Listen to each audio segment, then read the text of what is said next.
Hello everyone and welcome back to another Wizard101 video. Today I thought that I would finally do a video that I did a very long time ago. It was like 2 years ago now. Basically, I want to go over a comprehensive beginner's guide to Wizard101. Now, before you click off, if you're like a more advanced player, I will say I think that there is some things in here that's useful for everyone to know, not just beginners. So there are definitely some tips and tricks that I have to offer, but the main gist of how I want to divide up this video is to divide it into different sections of different things that are useful to know as a beginner that, I wish I knew as a beginner and are just really helpful to learn early on, and just really different tips and tricks that'll be useful for you as a whole. So without further ado, let's get started, starting with just a short little rundown of a school, because if you're a beginner, you're going to want to know what to pick as a school.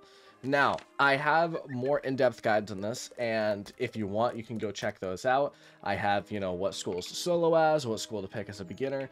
Let me just tell you right now, there is no wrong school to play in Wizard101. Each one has a different play style, each one is rich and in-depth, and you will have a really good time playing them, and there is no bad choice when it comes to actually picking a school in Wizard101. A lot of people say, like, oh Noah, is this a good school? Is this a good school to pick as a beginner? It's important to know that there's no wrong choice. Sure, there are choices that are going to make your game easier, like, if you're playing a Death, you're going to have a lot better of an experience than someone who's playing an Ice Wizard, for example, but that doesn't mean that picking an Ice is the wrong choice. Either way, you're going to be able to make it through the game just fine, and that's really just an important thing to know, I think. But let's move on into the other sections of this guide, starting with combat, because I think that this is important for everyone to know in this game. First off, let's start with the easiest thing. Do not train a secondary school. I think that this was mentioned somewhere along the lines of enrollment, where it said, maybe train up a secondary school to keep things fresh. Don't do that. Training up a secondary school is never a good idea, and the main reason for that is that you have a main damage in this game, and if you use spells of another school, that main damage is not going to be as effective, obviously. Like, if I had used an ice spell, my damage would only do 22% more, rather than that 152%, which obviously is much better. There are certain things you want to train, like training up to Feint, and I have full guides on that as well if you want to go check those out. But it's important to note, do not train a secondary school and use it in place of your main spells.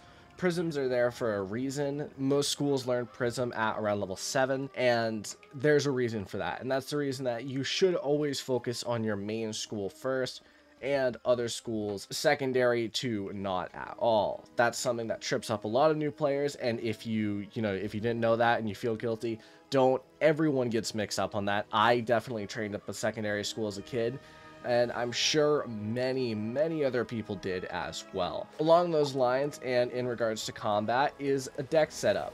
Now, you don't need to go all out. I'm not going to go into the proper deck setup for each school, but one thing I would like to mention is do try to keep your decks smaller, especially for just general mob fights in the game. Your first instinct when you learn a new spell is to just spam your deck full of it.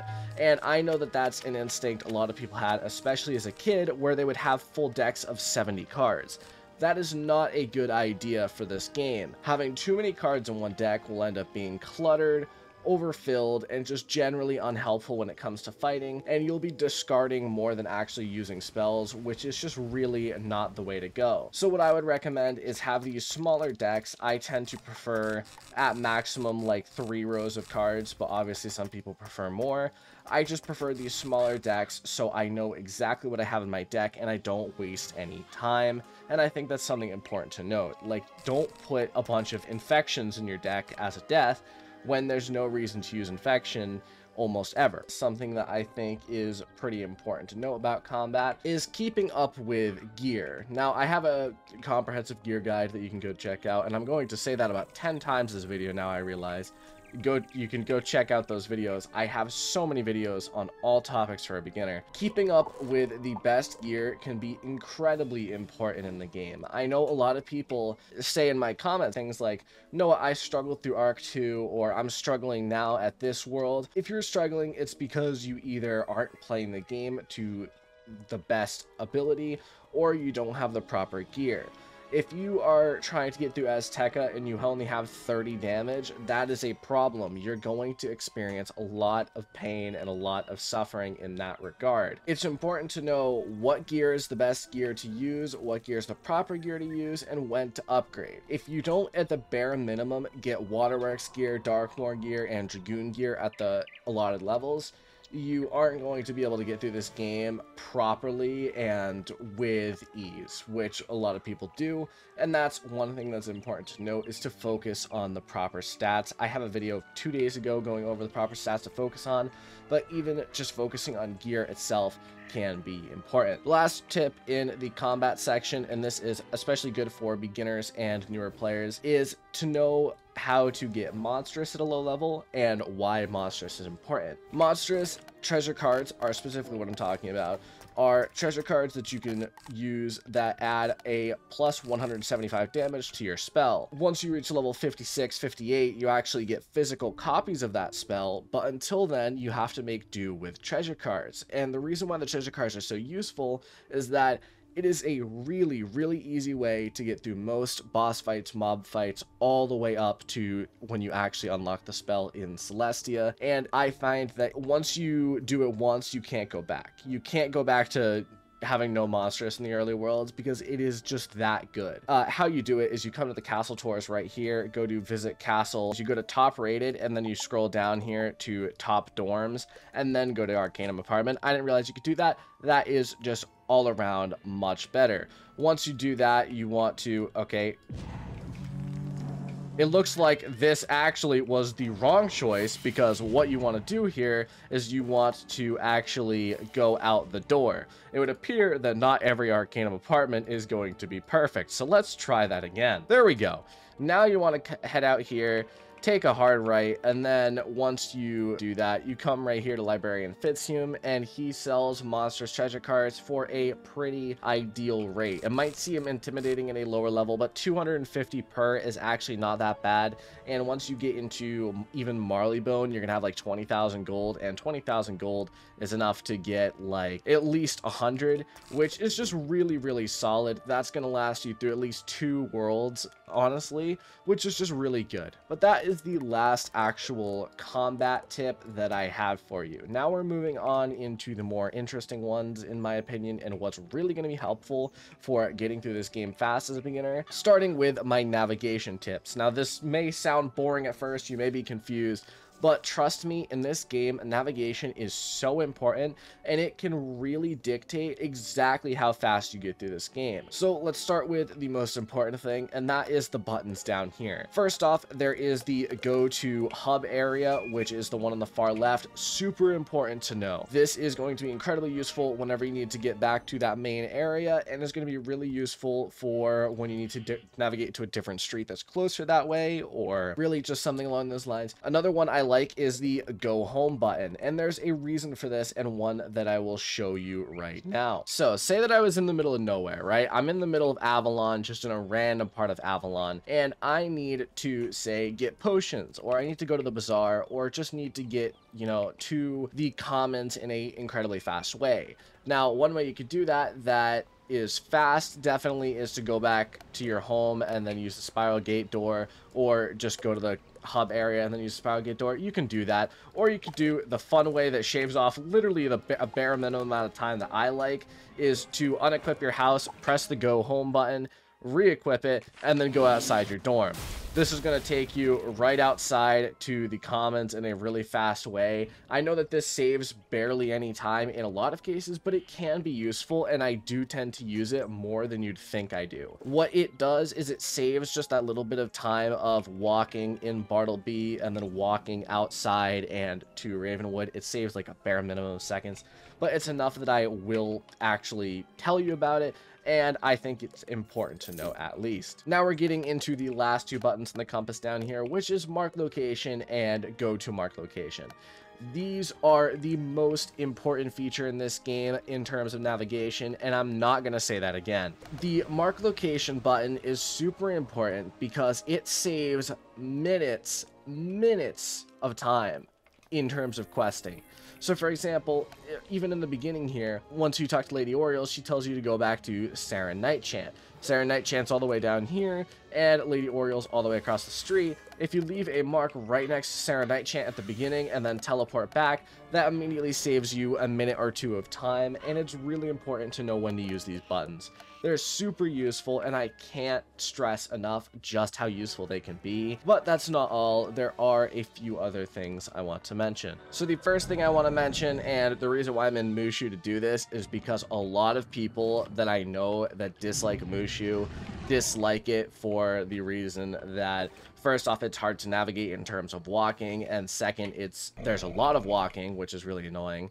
I know a lot of people dislike that, so I'm here to teach you 2 little tricks to help. First off, I've just been dragged into a battle, right? And battles are really annoying, especially if you don't want to do them. Like, I don't want to fight these Sanzoku bandits right now.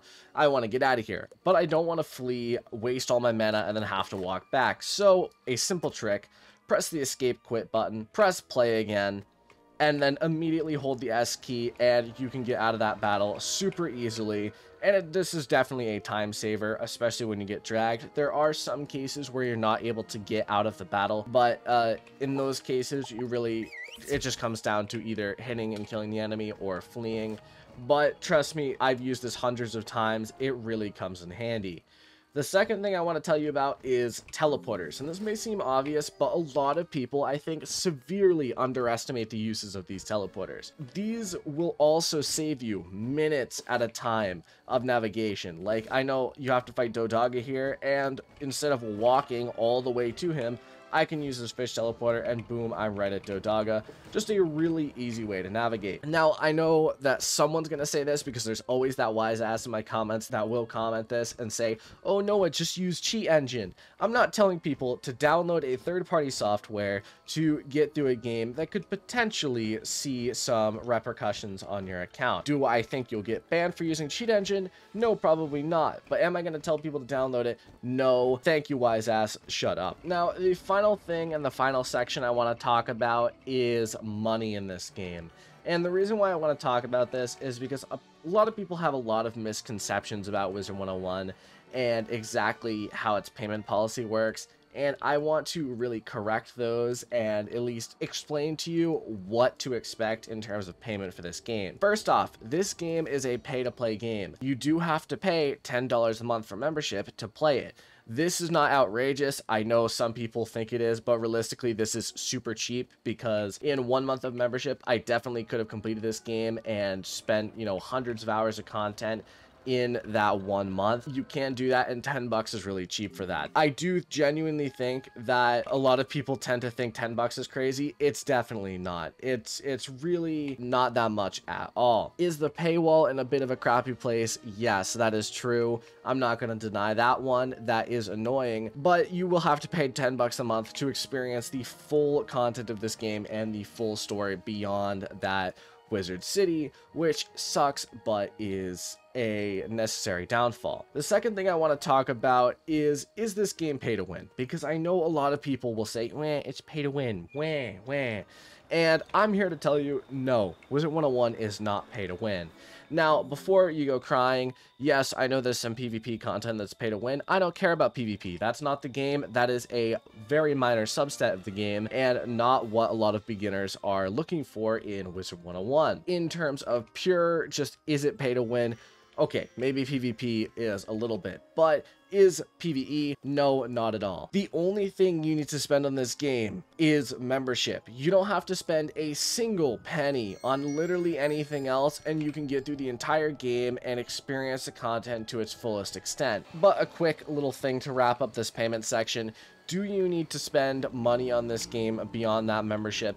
No. While crowns may be tempting, and definitely you will be tempted quite a few times, crowns are not necessary to play this game in the slightest, and I will say that with 100% certainty. Is there grinding? Yes, but this is an MMO. You should have come to an MMO expecting grinding. That is literally what an MMO is. But that's really it for today. I've kind of gone over what I wanted to go over.